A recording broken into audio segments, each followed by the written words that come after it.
योग दर्शन भाग 2। योगश चित्त वृत्ति निरोधः, यही योग की मूलभूत एवं मौलिक परिभाषा है। इस सूत्र के शब्दों का अर्थ है योगः अर्थात योग, चित्त वृत्ति निरोधः, चित्त वृत्तियों को रोकना। लेकिन साधकों की दृष्टि में इस सूत्र का अर्थ है योग मन की समाप्ति। साधक का मन मिटे तो उसे योग की सच्चाई समझ में आए। महर्षि पातंजलि एक खरे वैज्ञानिक हैं, एकदम गणितज्ञ। वे इधर उधर की बातें करके न अपना समय खराब करते हैं और न ही साधकों का। उन्होंने पहले भी प्रथम सूत्र में एक वाक्य कहा था, अब योग का अनुशासन और बस बात समाप्त। इस वाक्य में उन्होंने परख लिया कि साधकों में सच्चाई कितनी है, उनमें खरापन कितना है। यदि वे सच्चे और खरे हैं, योग में उनकी सचमुच रुचि है, आशा अभिलाषा के रूप में नहीं, अनुशासन के रूप में, जीवन के रूपांतरण के रूप में, अभी और यहाँ, ऐसे खरे और सच्चे साधकों को वे योग की परिभाषा देते हैं। योग मन की समाप्ति है, मन मिटे तो बात बने। यही योग की परिभाषा है, सही और सटीक। अलग अलग आचार्यों ने, शास्त्रों ने योग को कई तरह से परिभाषित किया है। उन्होंने अनेकों परिभाषाएं ढूंढी और बनाई हैं। कुछ का मत है योग दिव्य सत्ता के साथ मिलन है। इनके अनुसार योग का मतलब ही मिलना, दो का जुड़ना। कई कहते हैं योग का मतलब है अहंकार का ढह जाना। उनके अनुसार अहंकार बीच में दीवार है। जिस क्षण वो दीवार ढह जाती है, साधक दिव्य सत्ता से जुड़ जाता है। दरअसल ये जुड़ाव तो पहले से ही था, वो अहंकार के कारण भेद लगता रहा। ऐसी और भी अनेकों व्याख्याएं हैं, परिभाषाएं हैं। जैसे श्रीमद् भगवद गीता में समत्वम योग उच्यते तथा योगः कर्मसु कौशलम कहकर योग को परिभाषित किया गया है।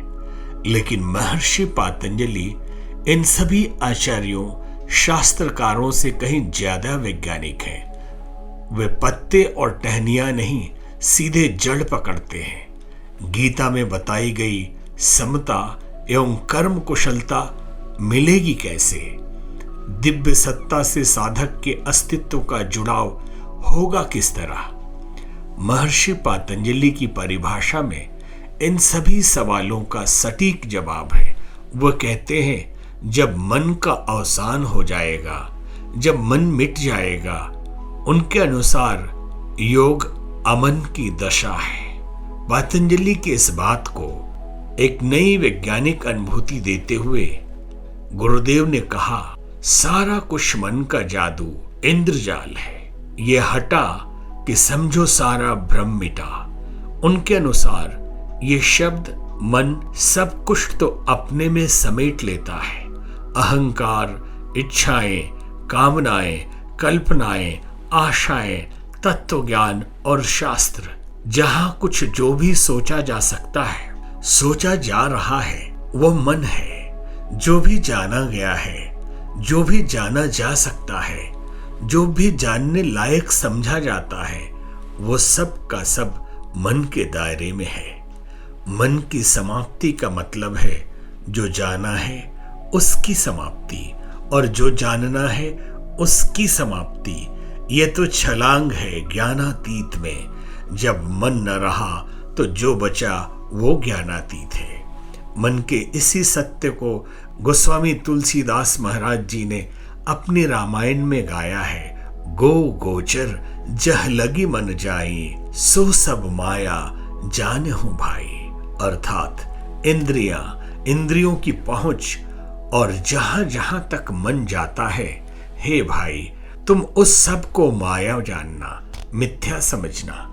महर्षि पातंजलि के अनुसार इसी माया का मिटना, मिथ्या का हटना, यानी कि मन का समाप्त होना, योग है।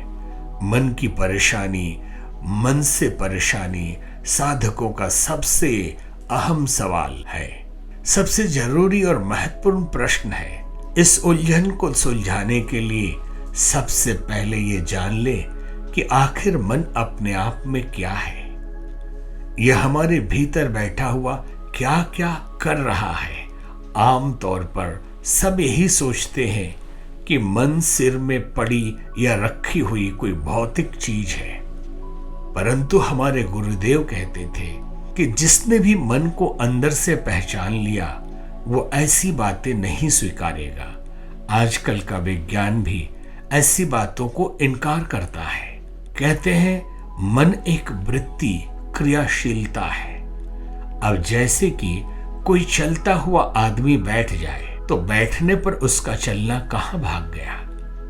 तो बात इतनी सी है कि चलना कोई वस्तु या पदार्थ तो नहीं, वो तो एक क्रिया है। इसलिए कोई किसी के बैठने पर यह नहीं पूछता कि तुमने अपना चलना कहां छुपा कर रख दिया। यदि कोई किसी से ऐसा पूछने लगे तो सामने वाला जोर से हंस पड़ेगा। वो यही कहेगा ये तो क्रिया है, मैं चाहूं तो फिर से चल सकता हूं, बार बार चल सकता हूं, चाहने पर चलना रोक भी सकता हूं। बस इसी तरह मन भी एक तरह का क्रियाकलाप है। बस मन या माइंड शब्द किसी तत्व या पदार्थ के होने का भ्रम होता है। यदि इस माइंड को माइंडिंग कहा जाए तो सत्य शायद ज्यादा साफ हो जाए। जैसे बोलना को टॉकिंग कहते हैं, ठीक वैसे ही सोचना माइंडिंग। यह सक्रियता थमे तो मन का अवसान हो और साधक योगी बने। योग की सच्चाई को बताने के लिए एक संत का उदाहरण हम समझ सकते हैं। वाराणसी में रहने वाले महान संत तैलंग स्वामी के पास एक किसी बड़ा रियासत का राजा आया और उस राजा ने तैलंग स्वामी से कहा, महाराज मेरा मन बहुत बेचैन है, अशांत, परेशान है। आप महान संत हैं, मुझे बताएं कि मैं क्या करूं जिससे कि मेरा मन शांत हो जाए। तैलंग स्वामी वैसे तो बड़े कोमल स्वभाव के थे, पर कभी कभी उनका रुख बड़ा अक्खड़ हो जाता था। उस दिन भी उन्होंने बड़े अक्खड़पन से कहा, कुछ भी मत करो, पहले अपना मन मेरे पास लाओ। उस राजा को कुछ समझ में नहीं आया। उसने कहा, महाराज आप क्या कह रहे हैं, मुझे तो कुछ समझ में नहीं आ रहा। तैलंग स्वामी ने उसकी बातों की अनसुनी करके उससे कहा, ऐसा करो, सुबह 4 बजे मेरे पास यहाँ कोई नहीं होता, तब आना और अकेले आना, और ध्यान रखना अपना मन भी अपने साथ लेते आना, भूलना नहीं। वो राजा सारी रात सो नहीं पाया। कई बार उसने सोचा कि वह उसके पास नहीं जाएगा।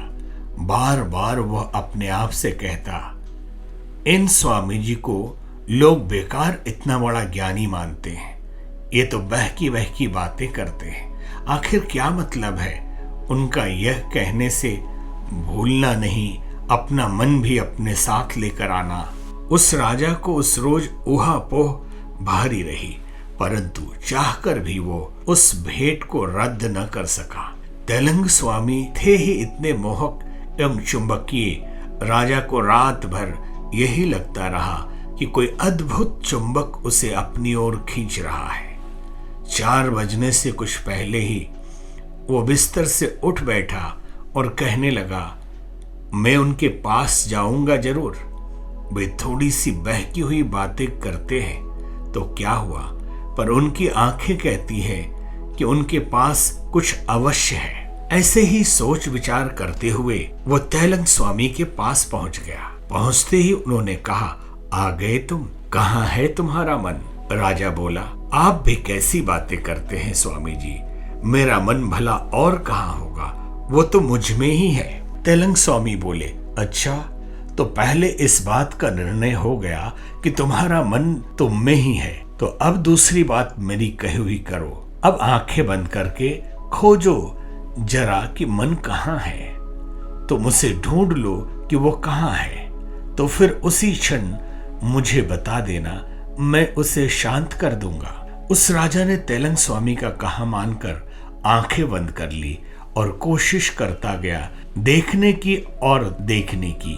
जितना ही वो भीतर झांकता गया उतना ही उसे होश आता गया कि वहां कोई मन नहीं है, बस एक क्रिया मात्र है, सोचने की क्रिया, आशाओं, अभिलाषाओं, कामनाओं, कल्पनाओं की क्रिया। उसे समझ में आ गया कि मन कोई ऐसी चीज नहीं जिसकी ओर ठीक से इशारा किया जा सके। लेकिन जिस क्षण उसने जाना कि मन कोई वस्तु नहीं, उसी क्षण उसे अपनी खोज का बेतुकापन भी खुलकर प्रकट हो गया। बात साफ हो गई कि जब मन कुछ है ही नहीं तो फिर उसके बारे में कुछ किया ही नहीं जा सकता। यदि यह केवल एक क्रिया है तो बस उस क्रिया को क्रियान्वित न करो। यदि वह गति की भांति चलता है तो मत चलो। कोई कहे कि मैं चल रहा हूं तो रुकूं कैसे? चलने के लिए जो कर रहे हैं वो करना छोड़ दीजिए, आपका रुकना हो जाएगा। यही सोचकर राजा ने अपनी आंखें खोल दी। तैलंग स्वामी मुस्कुराने लगे और बोले, आ गई बात समझ में। अब आगे से जब भी तुम महसूस करो कि तुम अशांत हो, बस जरा भीतर झांक लेना। यह झांकना, यह अवलोकन ही मन की गति को थाम देता है। यदि तुम पूरी उत्कटता से झांको तो तुम्हारी सारी ऊर्जा एक दृष्टि बन जाती है। सामान्य क्रम में वही ऊर्जा गति और सोच विचार बनी रहती है। मनुष्य का अभ्यास, उसकी आदतें अपनी समूची ऊर्जा को सोच विचार बनाने में लगी रहती है। वो जन्मों जन्मों से, हो सकता है लाखों जन्मों से यही करता रहा है। उसके इस सहयोग से, लगातार ऊर्जा देने से मन की नदी आज बड़े ही वेगपूर्ण ढंग से प्रवाहित हो रही है। अपने अतीत के संवेग के कारण मन भारी वेग और आश्चर्यजनक जादुई समर्थता के साथ बहा जा रहा है। जो योग साधना करना चाहते हैं उन्हें यह बात भली प्रकार समझ लेनी चाहिए। योग साधना का अर्थ है अपने को इससे अलग करना, मन की क्रिया से अपने जुड़ाव लगाव को खत्म करना। यदि मन के साथ, उसकी क्रियाशीलता के साथ अपनी आसक्ति समाप्त हो जाए तो मन को ऊर्जा मिलना बंद हो जाती है। फिर तो मन बस थोड़ी देर बहेगा, ऊर्जा के अभाव में स्वयं ही थम जाएगा। जब पिछला संवेग चूक जाएगा, जब पिछली ऊर्जा समाप्त हो जाएगी, तब मन अपने आप ही रुक जाएगा।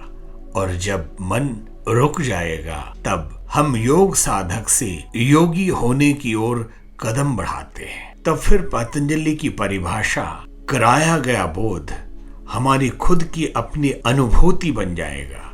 ये समझ जाएंगे कि मन समाप्ति योग है। दैनिक जीवन में 15 मिनट से 30 मिनट का समय निकालकर इसकी अनुभूति पाई जा सकती है। नियत समय एवं नियत स्थान के अनुशासन को स्वीकार कर अपने आसन पर स्थिर होकर बैठें। स्वयं की गहराई में टिकें। पहले ही क्षण मन के वेगपूर्ण प्रवाह की भारी लहरों की अनुभूति होगी।